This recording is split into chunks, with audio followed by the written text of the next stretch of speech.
Hey there people of the internet, my name is Sivana and welcome to my studio. Today's video is another D&D character drawing because I know how much you guys love this stuff. Today I will be drawing Oromis, the fairy wizard for a campaign that I run. The player's name is Jake and he is the third member of the group with Vinthara and Noelle.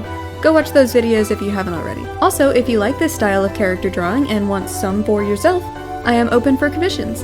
You can contact me through my email down below. Now let's just get into the drawing. So, Oromis is a fairy, and in the creature stat block fairies are tiny, which is less than 2 feet tall. However, in the Monsters of the Multiverse book, where you can officially be a fairy as a playable character, they are categorized as small, which is between 2 and 4 feet tall. Now, Jake said he would have preferred to be tiny, but is okay with just being small, because that was just a lot easier for me to balance. So Oromis Nigella Damascena comes in at exactly 2 feet tall, the smallest he can be. He also has dragonfly wings because fairies can look like whatever the heck they want. This also gives 2 members of the party the ability to fly, which I as a dungeon master have found out is OP and hard to balance. But I'm figuring out how to get around it and still cause all sorts of mayhem, hehehe. Now, fairies, like everything else in my world, is a little bit different. As I explained in Noelle's video, there are sometimes multiple species within a single culture group, so fairies are known as the Feyat, and share that lineage with changelings, pixies, and sprites. Their mechanics and stats for the game don't change, except I now give changelings fairy wings because they're all related. But also changelings can kind of look like whatever the heck they want anyway, as long as it fits within their parameters, but now they can actually fly with those wings instead of it just being for show. The Feyat culture is also all about flowers, which was perfect for what Jake wanted. I actually can't remember if I gave him the lore first or he chose the name first, but whatever. Oromis is named after the Love in a Mist flower, also called Devil in the Bush. And it's this beautiful blue flower with lots of petals, and they're really soft looking, but they also have a spiky budding seed in the middle. Anyway, Nigella Damascena is its scientific name. And the choice for blue was also perfect because the Feyat have a kind of hierarchy based on colors, with blues being seen as scholars. Blue is the color of calm and serenity, also associated with Leonoke and is seen as the color with the most magical potential. The lighter or brighter the blue, the more beautiful they are since they are closer to looking like the Spirit Mother, who is like the sort of god of the Fae. Blue and green often go together since they can sometimes overlap in the color spectrum, but blue is more desirable than green, simply because of the Spirit Mother's visage. Blues are usually scholars and mages, wanting to achieve enlightenment and be more like Leonoke and the Spirit Mother. Green is the color of life and beginning, of something fresh and new, like all the plants that the Feyat live around. The grass, leaves, bushes, stems of flowers, it is a beloved color, but it's also kind of just generic and common color. It is less important than that of brighter colors, like those of flower petals, for those are the colors that sit on top, whereas green is seen as support below them. They are necessary and appreciated, but not the most important in society. Greens are part of the working class, the gardeners and farmers, who provide for the rest of their people. Other colors of flowers are sometimes grouped together with their meanings. Orange, red, and yellow are quite similar in that they represent light and warmth and the suns. Yellow and orange are usually at the top of the societal totem pole since they are associated with the suns, which the flowers need to grow. They are very important supports like healers and political figures or teachers. Reds and pinks are very common colors and are associated with passion, beauty, and love, often being the colors that are most desirable in a mate. Red is more fiery and can sometimes be aggressive, so they are also fighters and soldiers, whereas pink is seen as dainty and delicate and is more for caregivers and mothers. Purple is a very rare color, and its shade greatly influences how they are seen in society.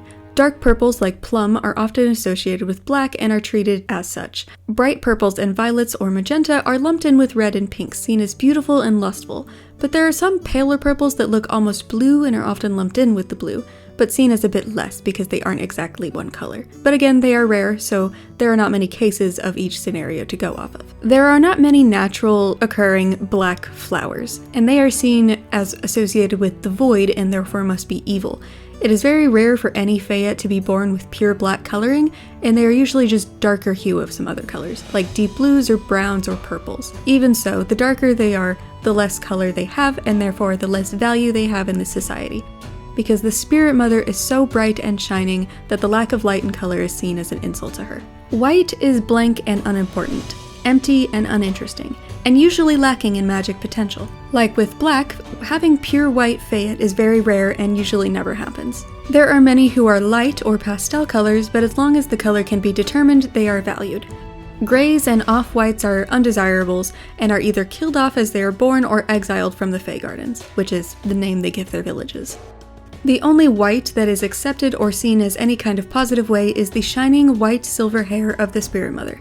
She is the perfect being to them, and anything else is a poor and disrespectful imitation. So yeah, fairies are racist because of color, and they don't like mixing colors because it's taboo. Brown is the color of the ground and the dirt in which they all grow from.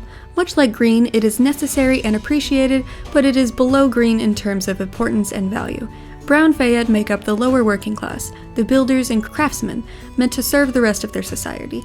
They are often called wood fayette, for their skin and wings look like bark. Some brown changelings often look like Ibrius, but they are set apart by their elongated curved ears. Anyway, back to Oromis. Oromis is interested in all things magic and wants to learn as much as he can. He's also very intrigued by the power of words, and specifically the power of names. During his early studies and travels through the Feywilds, he discovered many clues and texts in code that spoke about crystals. Source crystals are very important on Eomura, as they are connected to the magical core within the land. These crystals are often used as magical conduits or arcane focuses to help magic users, though their true name has been lost to time. Until Oromis deciphered the code and unlocked his ability to discover true names. This was quite a feat, and one that didn't go unnoticed.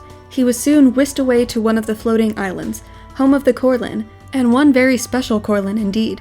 The first of the crystal elementals, daughter of Eltheiya, Arrisael Kryllao, became aware of Oromis's discovery and wanted to both teach him to cultivate this magic, as well as learn from him. Together they studied the source crystals and the power of names until the threat of the void could no longer be ignored. Arrisael sent Oromis away for his safety, and he ended up on Khorlin, where he then awoke to find himself in a pitch-black cave with Finthara and Noelle, and his true adventure began. Also, Oromis and Noelle were colleagues for a time. Throughout his time with Arrisael, they visited many universities and happened to stop by Noelle's library to discuss the magical importance of ley lines. He also has a little jumping spider familiar named Portia, and I love her, she's so cute. I made her a little too big, she kinda looks like a tarantula, but let's just pretend he cast enlarge on her. So this is our resident magical genius, Oromis Nigella Damascena, the Onomancy Fairy Wizard. Thank you all so much for watching. I hope you enjoy this video and my little lore dump, as I will continue to do with these D&D videos because I like talking about my lore. Be sure to leave this video a like, comment telling me what you liked about it, subscribe and ring the bell if you haven't already, check out the description for my email if you want to commission me for stuff, and as always, take care and I'll see you in the next one.